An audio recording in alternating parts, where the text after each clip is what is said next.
Hello, hello, hello. We're recording. Someone just messaged me literally going, can you be my bringer tonight? For a show that I'm going to without a bringer. So I'm like, yeah, I can be a bringer. But like, it's going to look a bit silly when you point at me as your bringer and I'm going on stage anyway. Maybe we should explain. I don't think you need to explain bringer. Well, but it's different in New York. Oh, don't they?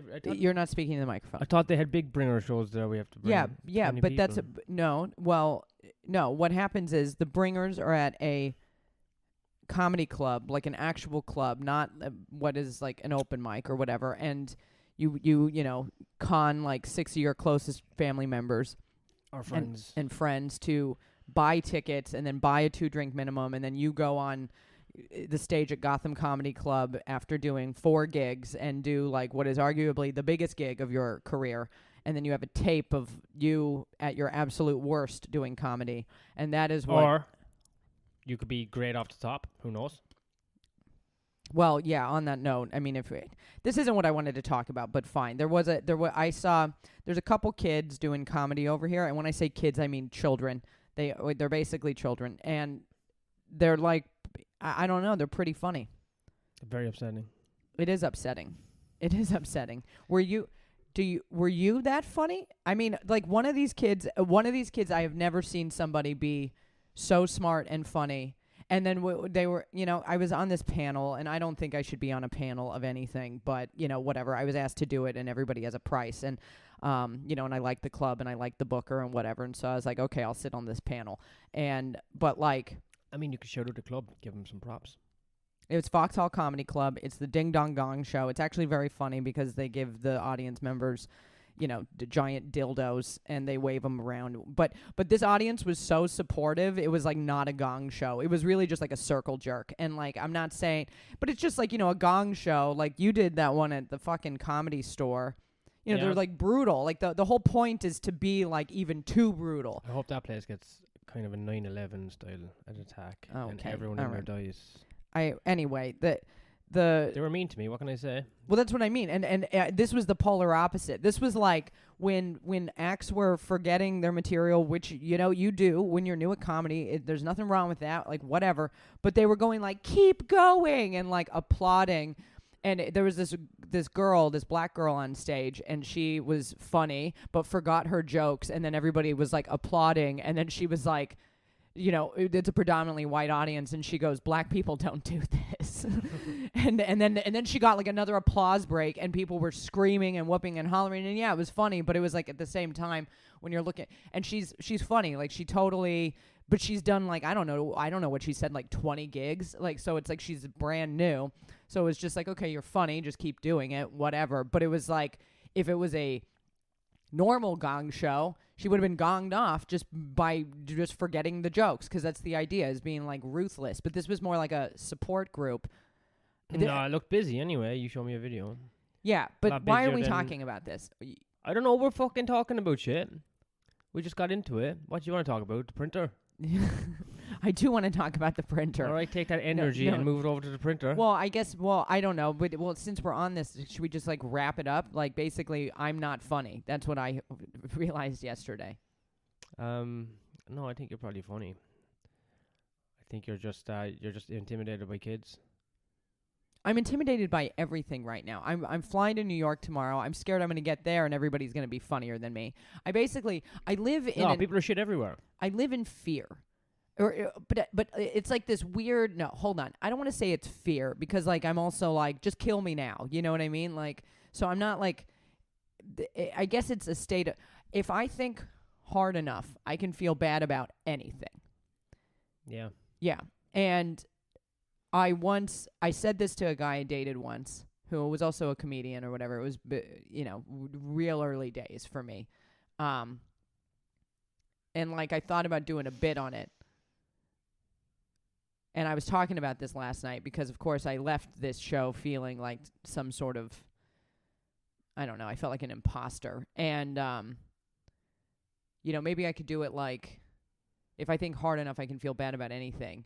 Sometimes people laugh when I say that. Other times people don't. Like right now, you're not laughing. Last night when I said it, to some people. They all began laughing. Oh, I didn't know. I thought you were doing something sad.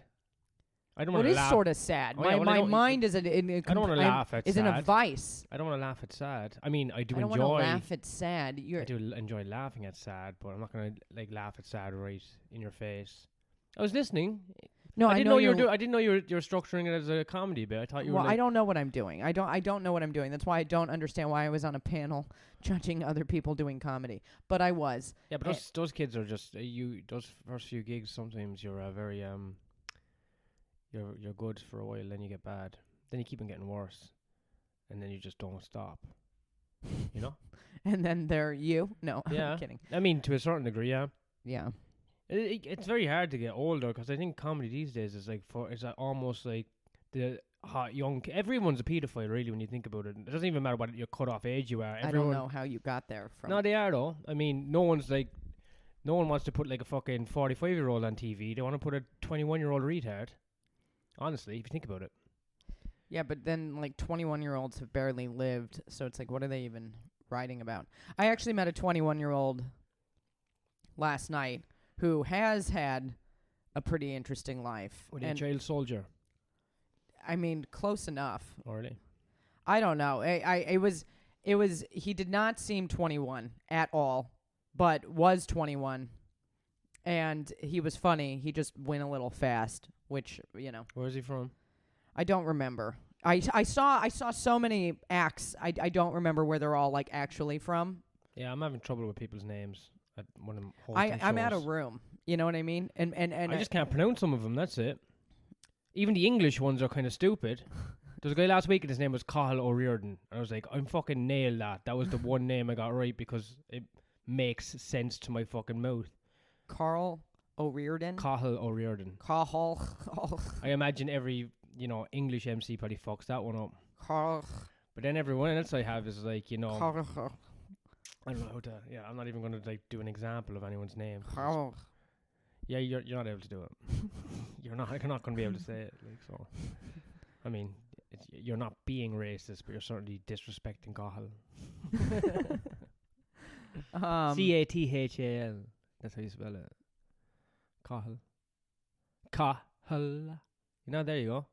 Cathal. Yeah, O'Riordan. I can't do the call to prayer properly, and they can't say Cathal properly. You know what I mean? No one's being disrespectful here. Our mouths are just made different. Not made different, but you grew up different. You know what I mean?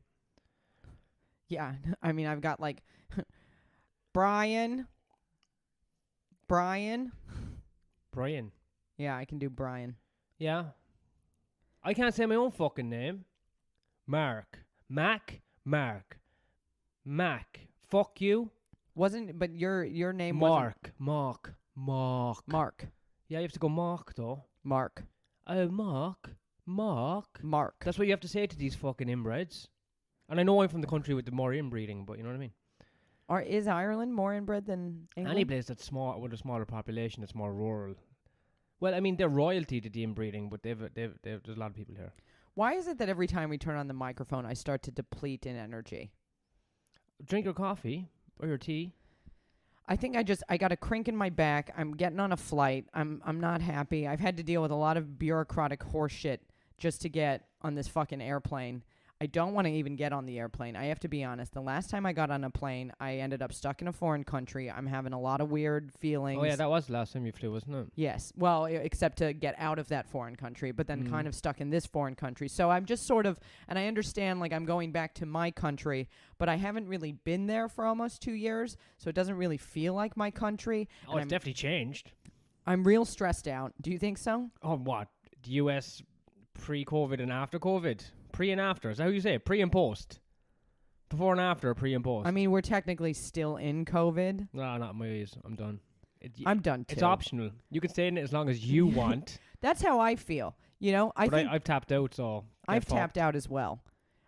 Well, aside from all the shit all the hoops I have to jump through, but all of this, like, let's just bitch about this for a second. I'm feeling bitchy. I got a crink in my back. It's from all the stress. Whatever. Fortunately I've packed my clothes more than 24 hours before my flight. Honestly, that deserves like a full round of applause. I never do that. Okay.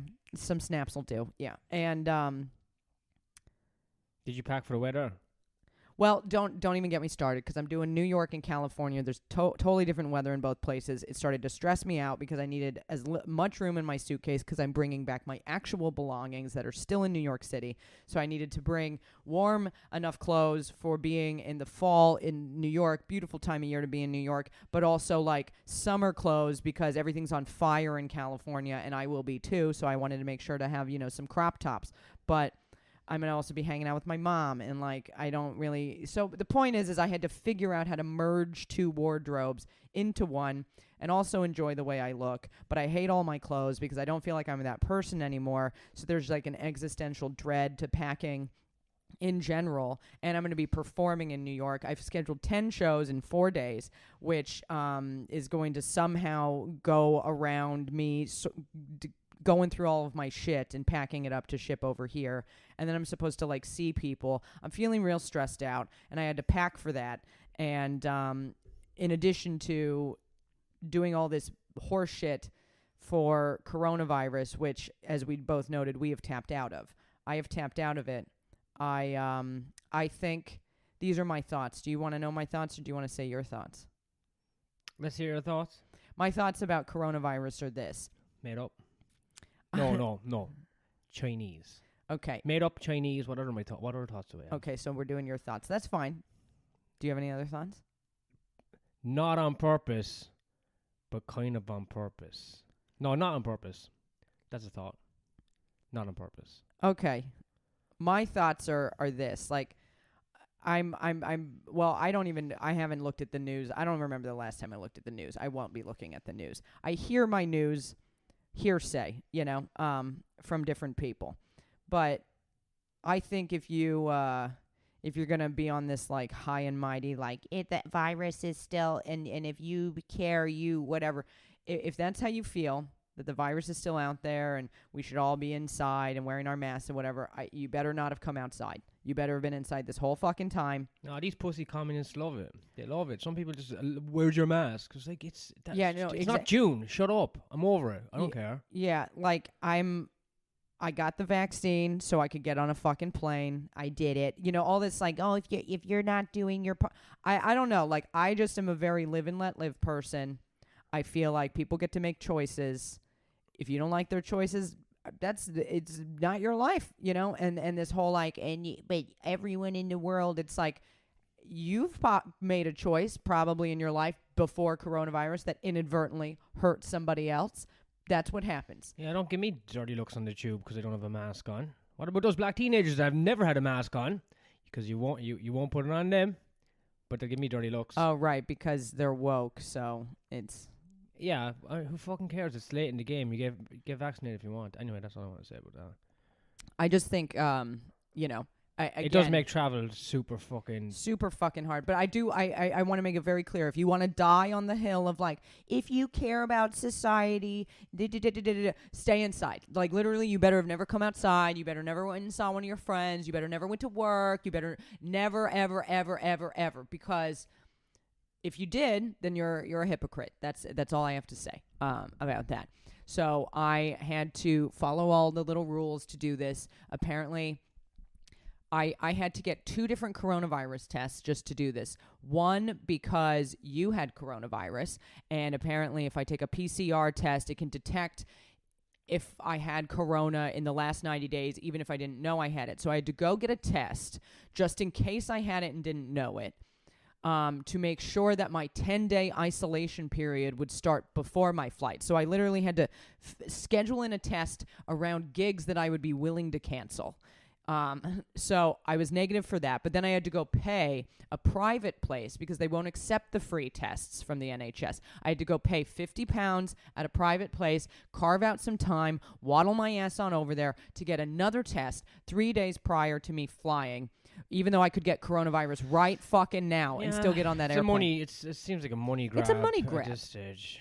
I'm like, who cares? And then I have to upload that test, and then I have to declare that I don't have coronavirus. And then when I go to check in to get my boarding pass, they're like, "Oh no, we're not doing mobile boarding passes," which is fucking hilarious. Stupid, like. Which is fucking hilarious. So then I have to try to get the printer to work because, of course, why does the print? It only works when you don't need it. This is why people join ISIS. I think. No, I'm understanding why people buy guns. Enough things just go wrong in your life. Just it's a small little fucking annoying things. You're like, you know what? I'm just gonna go to the Middle East and decapitate journalists. Yeah, no, it's like one thing after another, and then you're like, for what? I bet For something cutting off someone's head probably feels good after enough times the printer failed on you.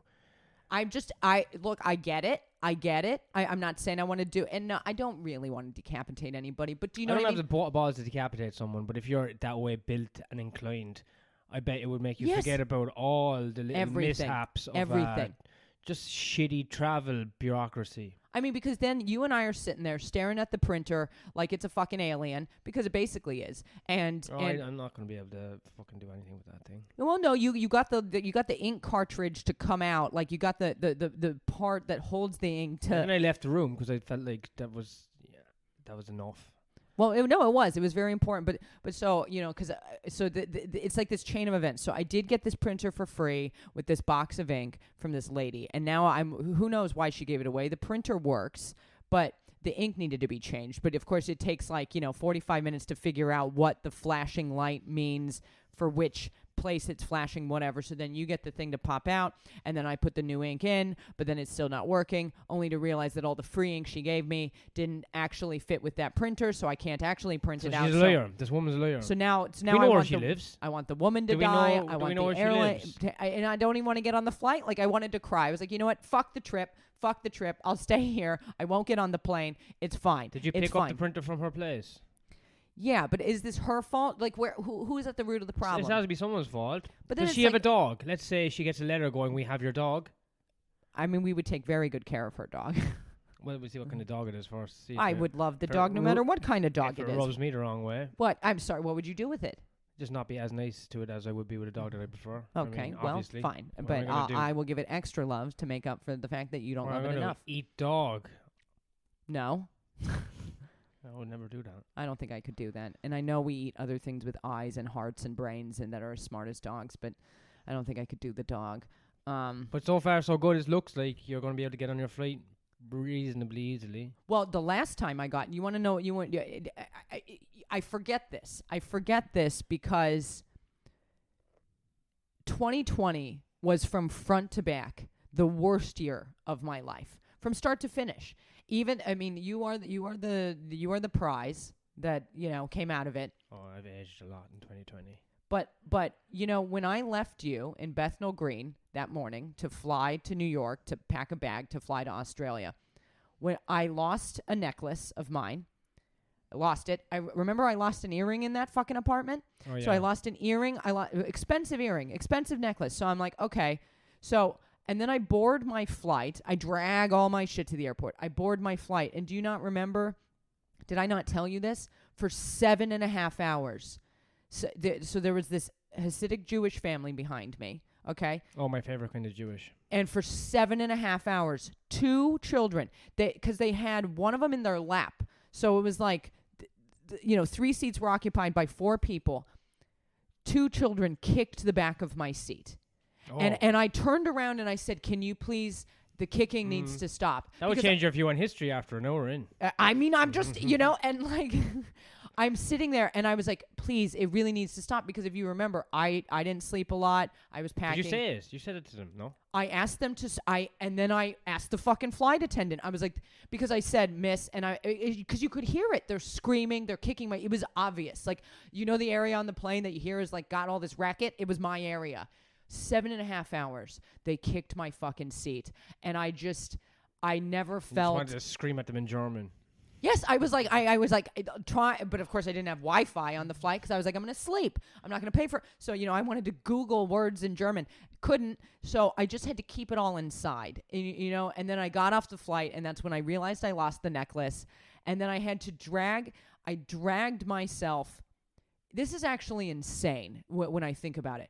I got on the fucking train. I arrived back to my New York apartment for 12 hours. I was there. That was the last time I saw that apartment.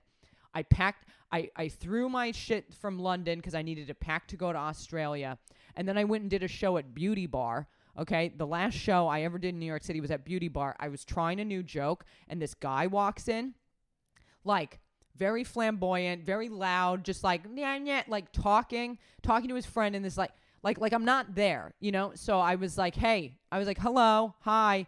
You know, I was like, are you a celebrity? And he's like, no, but thank you. Why? And I was like, because you're acting like a fucking asshole. Like, I was like, who are you? Like, get out of here.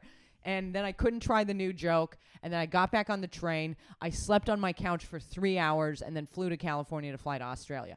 And that was the last time. So I'm like nervous. You know what I mean? I'm not associating this trip with like good, fond memories. I'm associating this trip with like the beginning, like of the mouth of hell. No, I'll be grand. What do you have to fly? 6 hours to New York. I have to do. It's 7.5 hours. 7.5. We're doing an hour to Dublin. An hour and 10 minutes to Dublin, maybe. I don't know. I'll see Richie. I don't really like Dublin that much. I've had good times there, but there's something about the people. I don't want to be personal. Yeah, I don't want to. Yeah, I guess it's the people, really. Yeah, I guess the people suck. Fuck, what can you do about it? I don't know. It just dawned on me right now. I was trying to think of an excuse. Niall's not from Dublin. Who is from Dublin? I know like 2 people I like from Dublin. Yeah, that's a pity, isn't it? A city of 1 million people. I can't even speak to Dublin. Of course you can't, because this is all fucking European gobbledygook to you. Well, I mean, it's funny because, I mean, it's like the same with the impression of America. I know a lot about America. Oh, yeah, okay. I do? I probably know more about America than you. Well, then why don't you lay on a fun fact about America? Fucking Columbus over here, like. Oh no, I don't want to be put on the spot though. Wow. I know I made a statement, and now I'm fucking backtracking. I feel like a fool. What can you do? But fact about America. Yeah, I don't know. It's a country of freedom anyway. Is it? Yeah, in the right parts. I don't think any part of America is really free. Texas? You think Texas is free? Of tax? It is free of tax, yes. Isn't that the one thing you want to get away from anyway? Yeah, People are but dumb though, because you have to pay some sort of tax. But like, if I wanted an abortion, I can't have one in Texas. That's not. I don't associate that with freedom. Freedom to abort. Oh yeah, but come on, you could just leave. You act like that's so fucking easy for everybody. You could just fall as well. Oh, okay. Yeah. I mean, yes. You know, once upon a time, it was so cute to be like, oh, I'll just, if I have a baby that I don't want, I'll just like drink it to death and then I'll. And then they get born and they're a disaster. Yeah, fetal alcohol syndrome. But I'm now in my 30s, and you know, any baby for me is a baby I don't want. And if I happen to be in Texas, which I won't, like, we'll just go to Alabama. I mean, Alabama, they don't allow it there either. I think I'm just associating. No, I think it's different. There's different laws between them, though. And they're not even next to each other, are they? I don't know. The point is like, it's not so easy to just, for everybody to just like leave places. Let's say if you go get an expensive ass abortion. If you don't want to have this abortion, if you do want to have this abortion, you better figure out a way to leave, or else you're going to have a baby. Okay, no, but understood. But if you think about it like this, you have to leave, then you have to pay for the abortion, which is not free over there. You know, Yeah, that's retarded. Did we talk about my doctor visit? I can't remember. I don't know, because we've recorded a couple things we haven't released. Abortion's hilarious, isn't it? Well, you want to unpack that? No, like as a man, you're not meant to talk about it. But you see, now there's loopholes within being a man. So there's like, hey, you shouldn't talk about it. You're a man. And I'm like, oh, I'm a man, am I?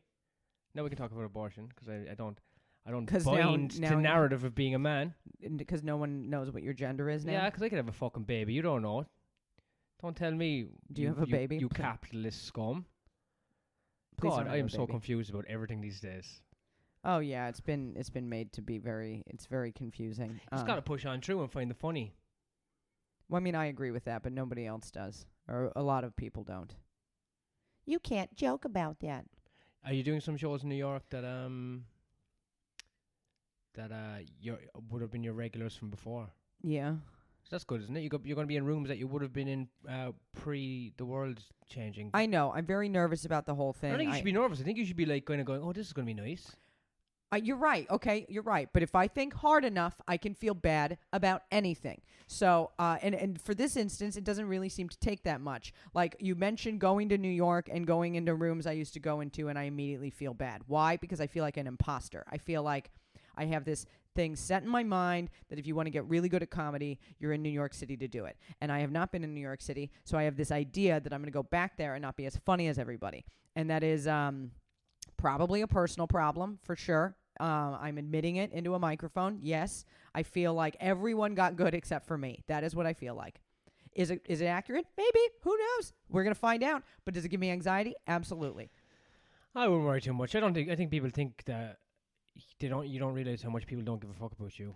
In comedy, yes, I've heard of that, and not in a negative way, but like as in people are so self-absorbed in comedy. I am fully aware of what you're saying, and which is, if you think about it, like my whole fear is stemming from me only giving a fuck about myself. Exactly. So I'm aware of that, you should just but it go there doesn't change the fear. I don't know. You should go there and have fun. I need to fully rewire my central nervous system. That's it.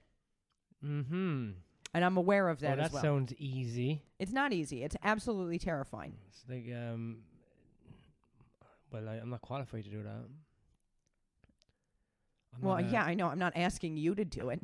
So is that like something you need a guru? No, I don't. You know, the thing is I think at a relatively at an age when I was my formative years, right, when you're still your brain grows until you're 25. Yeah, well, when I was formulating as a so anyone under 25 to me is like kind of subhuman. Forming, I don't know. When I was still forming, yeah, like a child. Not a child, a teenager. I was being sent to that place. It caused you to have to question. You had to start questioning everything, right? Because like your friend was maybe not your friend. Like one thing could happen and suddenly any sort of stable ground that you were standing on was no longer stable. So you're kind of like, it was kind of like going to you were in mental and emotional war in this place. They were it was called Copper Canyon Academy, and it's currently called Sedona Sky, and I have no problem saying any of this. Come for me, Tammy. Come for me. And I don't mean that in the sexy way because, God, you don't deserve an orgasm. But they basically utilized therapy as a weapon. They weaponized therapy.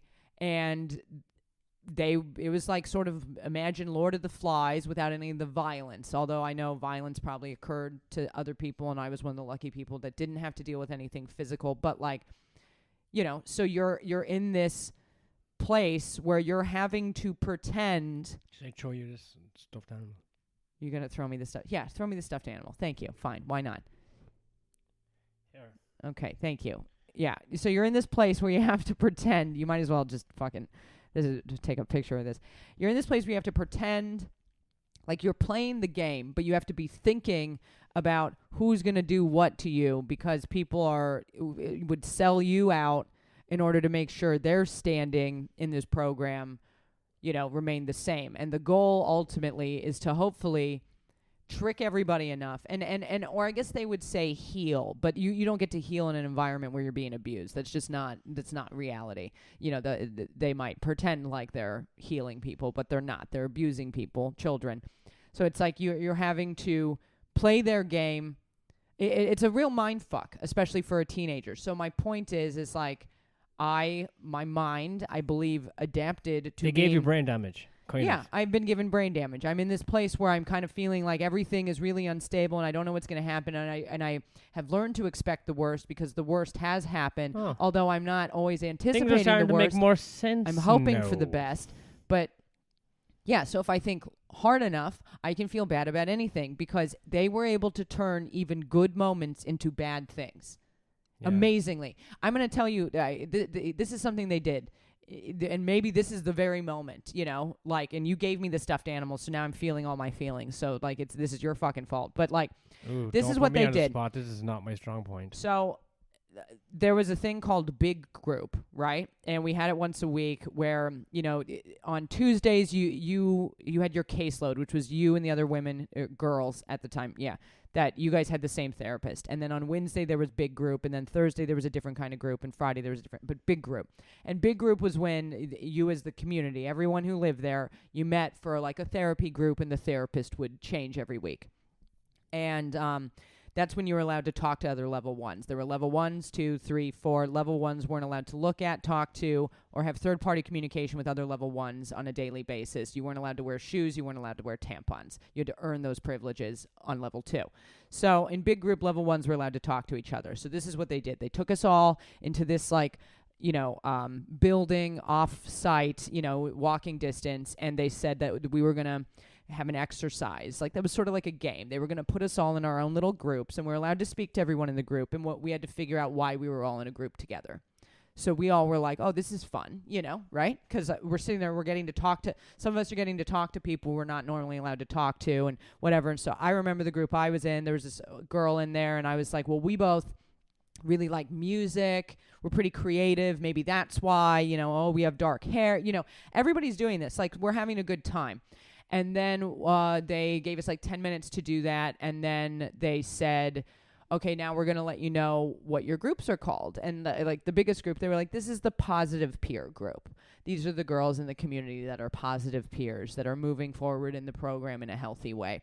And then one by one, they went to every other group. They were like, these are the girls that are feeling negative and want to go home. These are the girls that haven't accepted that they're in the program. These are the girls that aren't working their program hard enough. And it's like The Handmaid's Tale, isn't it? What? It's like The Handmaid's Tale. I mean, yeah, except with children, which I guess they use children in The Handmaid's Tale, but no, whatever. Children didn't exist in that. No, but then as everybody's going like, oh, this isn't a game, this fucking sucks, right? And we're like, okay, so now we feel bad. But then they were like, now what you have to do is one by one, you all have to get up and stand in front of your positive peers. And the people in the positive peers group, there was a girl in that group that if I ever see her again in real life, cut her head off. I'm gonna go to prison. Because, there are people in this world that, I don't know. Maybe she was a scared kid, though, and she just acted. No. She Enjoyed it too much. Yes. Oh, well, she did. She did it. She did it from a place of. It wasn't fear. It was from another. It was from another place, and maybe she was I'm not gonna say I'm fully. Well, hopefully she's fat. Well, she lives in Sacramento, she was from Sacramento, which was alarming to me. But anyway, the point is you had to stand up in front of your positive peers, and you had about, I think they said 30 seconds. It was either 30 seconds or a minute, one or the other, to plead your case to those peers as to why you belonged in the positive peer group. And if they didn't all unanimously vote you in, you had to take a silence vest, and you were on silence for a week. A silence vest. Yes, but you would wear the vest, and then you weren't allowed to talk to anyone. I could do with that vest sometimes. Yeah, I mean, me too, but Someone really... asked me a question, I'm like, I'm wearing the silence vest, you dope. Yeah, okay. Well, I mean, maybe try it. Try it and see how it, bodes for you. Because it's, especially when you're already in a high-pressure cooking situation of mental and emotional abuse, and then you're not allowed to even have, the basic kind of small interactions that might make things okay. We all nobody made it into the group. Nobody. Because everybody in that positive peer group has their own sort of feelings about certain people, right? Oh, I don't like her. I'm not voting her in the group. Whether or not it was good or bad. So it's they basically just aided in further psychological trauma. Everyone was crying except for the girls in the positive peer group because they're in the positive peer group. They get to talk. They get to do whatever they want. In fact, it just makes them feel high and mighty because now it's been acknowledged by the full community as well as the therapists that they're the ones that... So then they got to treat the rest of us, even beyond that exercise, kind of like shit for a little while. Oh, that's not good. I mean, unless you're them and you're really into power. Yeah, I mean, that's what I'm saying. What was the study called? The Stanford... Yeah, do you know what I'm talking about? Yeah, I know the one. Yeah. When people just adopt, people naturally fall into those roles of who has the power and who is the bitch.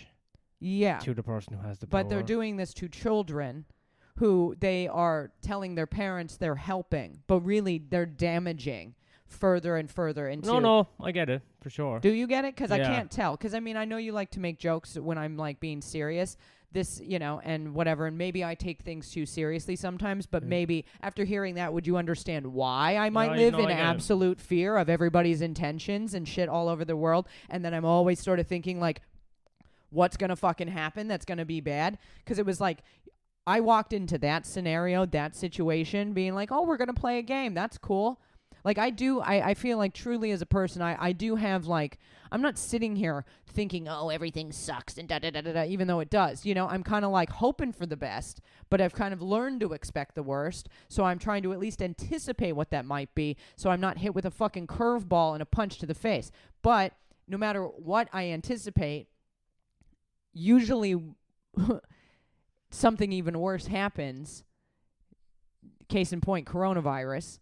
So I'm trying to maybe learn to rewire my system to appreciate the good, not necessarily expect the bad, and like just sort of surrender, because why struggle? But it's going to take a lot of work. Yeah, I predict your trip back to America will not have more coronavirus and more Mormon concentration camps. I think you're going to be. I mean, I'm genuinely frightened of getting stuck in America and not being able to fly back here at this point. I don't think that's going to happen. Yeah. I mean, I don't think it's going to happen either. But I don't think any of this other shit was going to happen. And I understand, like, I can't anticipate every bad thing that will happen. But I guess I don't know. It's like I'm trying to steel myself to something, but I really need to learn how to surrender. Yeah, I mean, I guess you understand it now. You just got to figure out how to do it. I can't help you. I have no idea. Well, you see me. I mean, I don't know.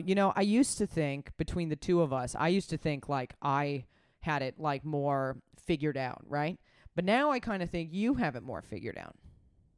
Well, I just know that there's some things I can't control. That's a very, very nice place to actually leave go, because you can't control everything. You can't. Right.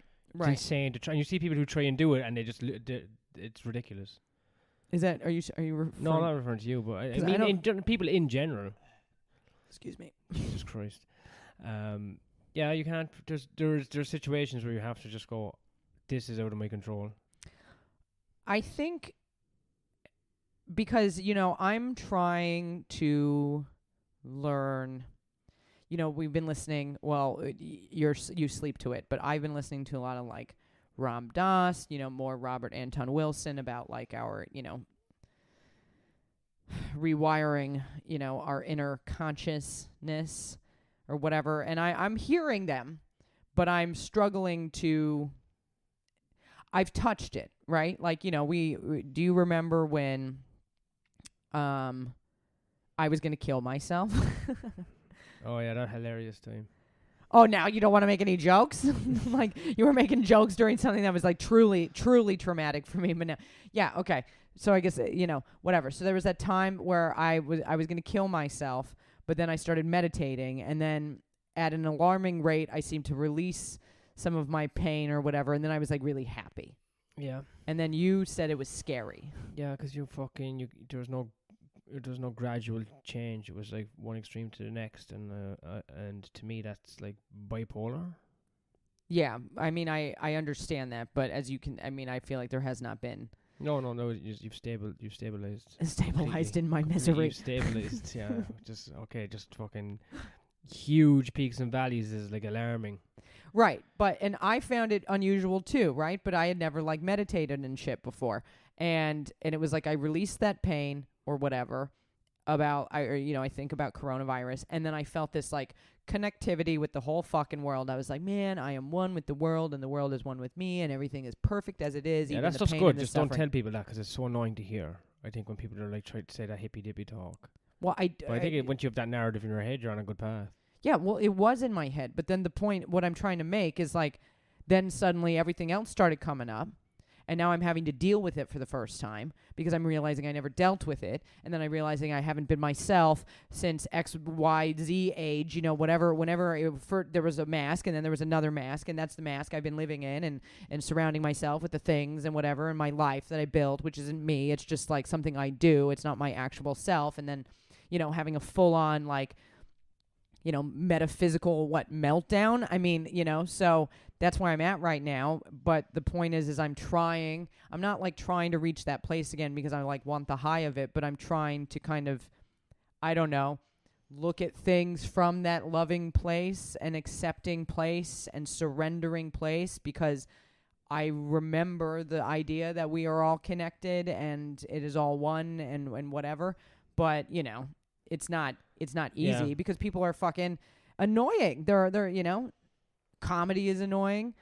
General life is annoying. What I have to do to get on an airplane tomorrow is fucking annoying. The printer, the lady who gave me a free printer with ink that didn't work. I mean, it's like I'm grateful but annoying, Just fantasize about cutting all their heads off, but don't do it. I think that's the way to live your life. Was that like marrying the shadow and the light? Like, I have no idea. You don't know anything about Carl Jung. I do. Okay, but I don't know the... Is the fantasy about cutting their heads off but not actually doing it, taking the shadow and marrying it with the light? Like, I imagine them all decapitated, but I'm not going to do it. Not doing it is the most important part of anything like that. Not the thing you think of, you don't do in real life. I think that's important to stay on, not even the right side of law, but the right side of any sort of moral situation. But imagine I got annoyed and just chopped someone's head off, and I was like, they were annoying. I mean, people do that. Yeah, and then, someone like me gets to make a joke somewhere about it, but you don't want to be the guy cutting the head off, for sure. But I guess my question is like, to be, I guess, I don't know, like, for lack of a better word, enlightened or whatever, is that to not even have the fantasy about cutting somebody's head off? No. I don't think so. I mean, I don't know. I'm asking. I honestly think it's just like fucking knowing when shit's out of your control and just stepping back from it. Like, should the idea of cutting somebody's head off make me feel, It should not make you feel good or horny, for sure. But if it makes you laugh, then that is the absurdity of life. But what if making me laugh makes me feel good and horny? I mean, you really gotta separate fucking from the doing to the idea to it happening somewhere else to someone else. But wouldn't being enlightened not even be having the idea at all? Just being like... Then what is it? Being fucking enlightened means boring as fuck then, doesn't it? I don't know if it means... I don't know. So I've started reading... Because they're all online. I've always been a big fan of the Larry Sanders Show, so I started reading Gary Shandling's journals. Because... Yeah. What? I said, oh, yeah. Well, and he was like, I guess a practicing Buddhist or some shit. I mean, if you read some of his journals, it's kind of like... I mean, it reminds me of things I say, like, to myself. Like, oh, everything's going so well, but I'm not happy. Am I just not meant to be happy, Like... he had a fucking TV show and he's still unhappy, but then he like feels good when he's meditating. I mean, this is like, I've only read some of one of them so far because there's like quite a few pages. Whatever. I mean, I'm asking you because I guess I feel like, again, when I met you, I felt like, and it's not like we're all like done cooking. We spend our whole lives, like, I mean, I think growing and improving and whatever, but like, I remember when I met you, it seemed like you had like a lot of insecurities that you were dealing with, or like, self-worth and whatever, right? But like now, while I still think those things might be a thing, you also seem a bit more grounded in terms of like, I don't know, your spiritual essence as a part of the fucking world. Yeah, you just gotta be chill. You gotta be cool, zen. You gotta be cool, zen, and chill. Cool, God, zen, terrible and bumper chill. sticker. Yeah, don't sweat the... If you say don't sweat the small stuff, I'm just gonna kick you in the dick. Don't sweat. Put on fucking antiperspirant. Don't be disgusting. That's what I was gonna say. Antiperspirant's bad for you. It makes your sweat glands not... Alright, put on natural fucking shit you find in a bog that you rub together in a fucking pest That bowl. made my armpit break out. Well, I don't know. Like, then sweat? Fuck it. You know what? Do sweat. That's how you were made. You were made to perspire. Perspire? Perspire? Perspire. You're made to perspire. Perspire? Yeah, exactly. So fucking perspire all you want. I think that's important. I'm not giving anyone guru advice on anything ever. I'm not asking for guru advice. I'm just sort of, I'll tell people to chill out. That's all. That's all you can do. Yeah, well, I'm sure screaming women love that. Yeah, chill out, bitches. You know what I mean? People, people just get excitable. Some people are just built excitable. I had a pretty excitable weekend. I'm pretty fucked. I saw my friends. Mm-hmm. Yeah, it was a good catch up. It's good to reminisce. Kind of reminds me of like the jokes I'm doing right now are around that time of when I was in school, and it's good to talk to people to try it, because I have no memory. I have absolutely no memory, so What do you think that's about? I think people are just built different, and my brain is just weak from memory. My memory part of my brain is shitty. It's just like it's like people have different phones, so my memory part is like not good. Also, that is an excuse. There's probably things I could do to improve it. Like what? I meditate. I think it's diet as well, and exercise probably. Well, and also, I mean, I don't know. I don't think you should get hit in the head when you go boxing. Yeah, well, I barely do that. I know, but Anyway, that damage is already done. I don't know if that's the memory part. I don't know either. But No, no, I don't think it's good getting absolutely hit in the head. I don't think no that. idea. I don't think that helps. Yeah, but what if I forget that you told me that because my memory's bad? I don't think I'm gonna let you forget that I told you that. As soon as I leave the room, I actually have to remember my whole life. Do you know that? What do you mean? I'm J.K. lolling. Okay, I'm like, Jesus Christ. No, you'll know eventually when I start getting confused. Yeah, it's terrifying to think about. My mom used to work with people who had dementia, and it's very. No, some people don't even get it. I just feel like I probably would get it. But I always... I understand some people don't get it, and I understand that you feel like you'll probably get it, and I feel like you'll probably get it too. I feel like I was going to get cancer, or... What do you mean? There's still time. Why are you acting No, but like I always, I'm like, oh, I'll get that. But I'm not like a hypochondriac. I'm just like, oh, that'll get me. It's just the way I see it. Like, I'm like, that one, I'm due that one. Oh, so let me get this straight. You're predicting that you're due. I predicted I've died so many different ways. I just wonder now which one's going to win. That's not a prediction. You're literally just like dreaming up ways to die. No, I'm not dreaming up ways to die. I'm always like, oh no, that's going to be. Well, you can't die from all of them. Yeah, I've just. You only get to die once. I just realized that now, and it's actually quite a freeing thought. That's nice. But now I'm also under the pressure of, but which way is the way it's going to get me? I guess we'll find out. Oh well. This is the last kind of conversation I want to have before we go on the trip. I thought you were going to die yesterday falling off a roof. That's what I thought. No, not at all. I mean, a freak accident can happen, but no, I've got my wits about me. I'm not clumsy when I'm up on the roof. I'm very but careful. You hadn't had a lot of sleep because you had a big weekend. I don't need sleep anymore. Sleep is for fucking pussies. Okay, well, that's something. I just get anxious. I just drink another cup of coffee. That's it. It makes me anxious even hearing you say that. Oh God, yeah. I'm glad I got some sleep. I'm gonna sleep back in Ireland a bit. I think there's gonna not be much to do besides like catch up with people. So, and it's countryside and there's like better air and shit. So yeah, that sounds really nice. I'm going to. And there's dogs and stuff. I'm going to New York City. I don't know what it's gonna be like. I'm gonna pack up my stuff. Then I'm gonna go see my mom, and I'm excited to see my mom. However, I'm gonna be there for 6 days, which is about 5 days too many, historically speaking, with my mom. Not because we don't love each other. We love each other very much, but sometimes it's too much. And I think it was Tim Ferriss, or I don't know who said it, but somebody said, like, if you want to test if you're really enlightened, go, like, spend time with your family or whatever. Yeah, that makes a lot of sense. Well, I'm struggling to be on the phone. I called her yesterday because, we're going to go to this little town called Carmel because she loves it. So we'll go, and it's supposed to be very nice. And I understand it's by the ocean. So I called her and I was like, should I bring my bathing suit? No, that was my first mistake. I just should have packed my bathing suit. But I guess I was like trying to gauge whether or not this was like a place, like if the water was going to be really cold. But then I was also kind of like, I just shouldn't have asked. That's the problem. I made the mistake because what I deduced from the conversation is that the woman is afraid for me to get in the water. She doesn't want me in the water. She was trying to convince me nobody's ever gotten in the water. She was like, they only get in the water if they have wetsuits on. And I was like, I struggle to believe that. So then I like Google it while on the phone with her. And it's like, Carmel Beach is a great swimming. It lists all the things you could do in the beach.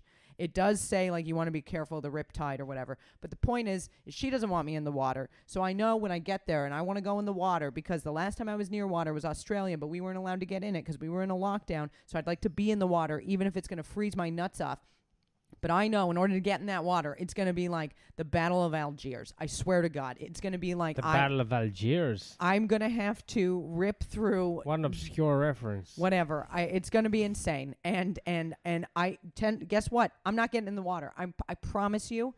Or if I do, it's going to be such a miserable fucking experience that I hope I drown.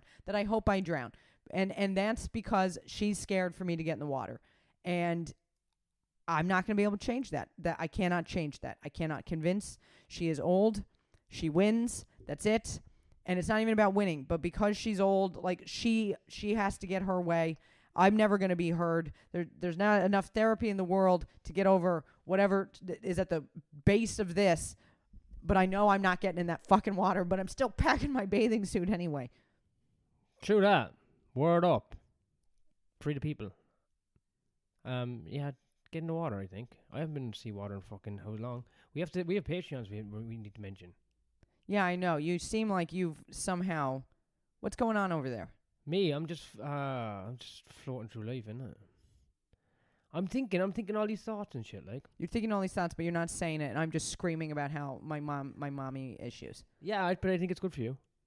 It's not good for me. You know, I assure you it is not good for me. And you want to know why? Because I've been screaming everything my whole life since I got out of that place. I've seen so many therapists talking about it doesn't work. And that's why I should be, you know, I'm supposed to be healing from the inside out or whatever. I'm working on it. But like, no, talking about it, I feel my heart feels like it's going to explode, but it also feels like it's under a bunch of muck. Wow. That's a visual. Yeah, I don't know. It's pretty fucked up. But I feel like you're getting better. I mean, you just got to keep on reading the books, rewiring your... Do you know we're recording a podcast right now? Yeah, I'm aware. Is there anything you want to talk about? No. I mean, I don't know. I didn't fucking think of anything for... I'm also nervous about going home because it's been 2 years. So that's been like kind of occupying most of my thinking. You know? Yeah. Yes, I do know. I'm sure, but it's out of my control, like I said earlier. What are you nervous about? I'm just nervous about the change for a second, like. You mean the airport, and then like very nervous about the airport? Not really the airport. I'm actually kind of, because I've been doing so much stand up lately, and now I won't be doing stand up for a week. I know that's minor, but it kind of bothers me. Same. I mean, when I go to California, I don't think I'm doing any stand up. Yes, well, there you go. We can relate on that point. And also I'm not like I have to figure out my work situation. So, you know. Your work situation? Well, like I'm working here. I'm working like 2 or 3 different jobs. Like probably for I'm gonna just I don't know.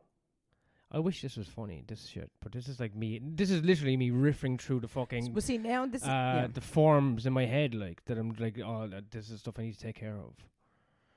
You know. But then you know what you're doing? You're doing what I do. Rather than being in this moment of recording this podcast, you're like. Yeah, I know, but you were on a riff. Not a riff. You're telling a story. So I don't think I'm telling. I'm just screaming. You are screaming, and I don't have. I'm trying to. I don't know if I can scream. Can you try? Ah. Oh God. Oh no! Everything's horrible. Everything's okay. I didn't say everything's horrible. No, I didn't. I'm not doing you. I'm doing me. Jesus Christ! Don't be so defensive. Christ Almighty. Well, Lord I am above. a comedian. It's all about me. It is. Yeah. Exactly. Oh yeah, I never got to do my Norm Macdonald joke last time. Well, but okay. we have Patreons. We have to show. Yeah. Fine. And you see that's why I was fucking around with my phone. But I didn't want to like disturb you. But I needed to because one of them has. You don't want to disturb me. I'm already disturbed. Yeah, you are disturbed. Yeah, one of them has just an obscure name. But anyway, do you want to introduce me introducing them? And here's Mark O'Keefe with our Patreon subscribers. No, that's way too forced. Do it in a. But that's the way I wanted to do it. Well, can you do it again? How is it forced if that's the most natural way I wanted to do it? Just then? No, I found where I'm going here. No, just do it. And now, Mark O'Keefe with our Patreon I can't even read. subscribers. These are our $5 Patreon subscribers. Yeah, okay. And let me think. Niall, I haven't messaged him back because I'm. Do you have to do a qualifier every time? Yeah, because I seen a message just the other day and I was like, fuck, I was meant to, but like I'm anxious with my phone right now. I'm not all enlightened, you know that? I'm pretty fucking uptight as well with fucking, especially technology. It fucks with me. Well, me too. Checking in for this flight today almost made me kill myself. Yeah, there you go. There's some fucking sassy, positive fucking vibes coming through your earphones right there. Who else do we have? We've got Sorry I said that dot biz.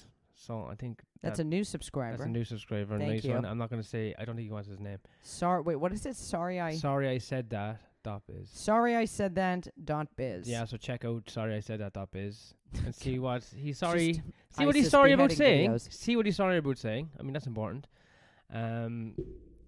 Kev, who I've just seen, and I will see again soon. Hi Kev.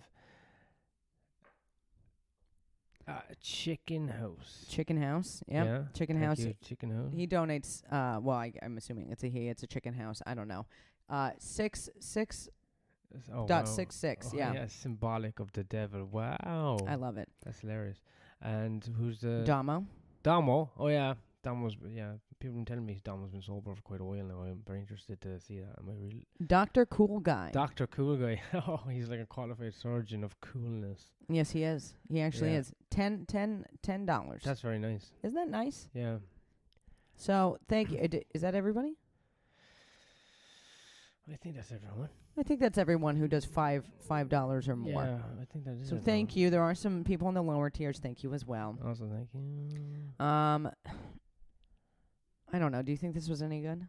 I don't know, and I don't care. What do you mean you don't know and you don't care? Because I don't know how to I don't know how to judge something that we're currently still doing. What hours are we on? I don't know. It's almost over. Yeah. Well, I'll do my joke. Well, you want to tell your joke? Yeah, I want to tell my joke. All right. And you now didn't tell my joke fucking the last time. No, look, this is the situation. You're Conan and I'm Norm. okay. You're Conan, so be Conan-y for a second. Welcome me on, actually. And now The way he do it. I don't know. Yeah, okay, go on. And now a night show favorite. What's the Conan show? Late Night with Conan or some shit. Who knows? Okay. And now a favorite of no, it's not Late Night with Conan O'Brien show. It's the Conan it's O'Brien show, Conan isn't okay. it? It's the Conan O'Brien show. And now one of our favorite guests, fucking Mark O'Keefe is Norm Macdonald. Just Norm Macdonald, please. Okay. And give it up for Norm Macdonald, everyone. Hey. Hello, Conan. Hi, Norm. So I think we're doing a joke. Do you like jokes? Well, that's why we had you on the show. So. Do you like Dirty Johnny jokes? What's a Dirty Johnny? Now, in this joke, Johnny's not dirty.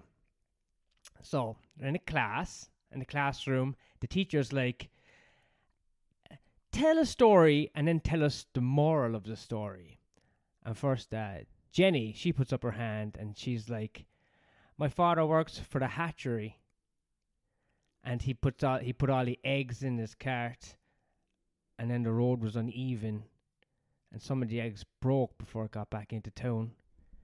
And she was like, very good. And what's the moral of that story? Don't put all your eggs in the one basket. And the teacher's like, my God, that is exactly the kind of thing we're looking for here. Brilliant. And the other kid want to tell us a story. And then little Deborah puts up her hand. And she was like, my dad also works for the hatchery. Thank God for the hatchery. Where would this town be without the hatchery?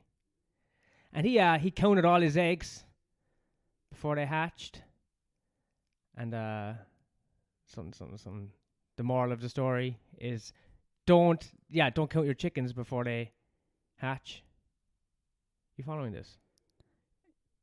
You can interject, Conan. When you said something, is that a part of the joke that needed? Yeah. No, we're still in studio.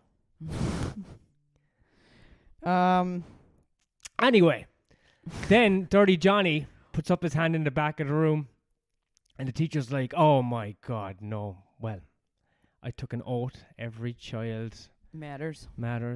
Okay, Johnny, tell us your story." And he's like, "Story's about my Uncle Terry. He didn't work for the hatchery. In fact, he didn't like anyone who did.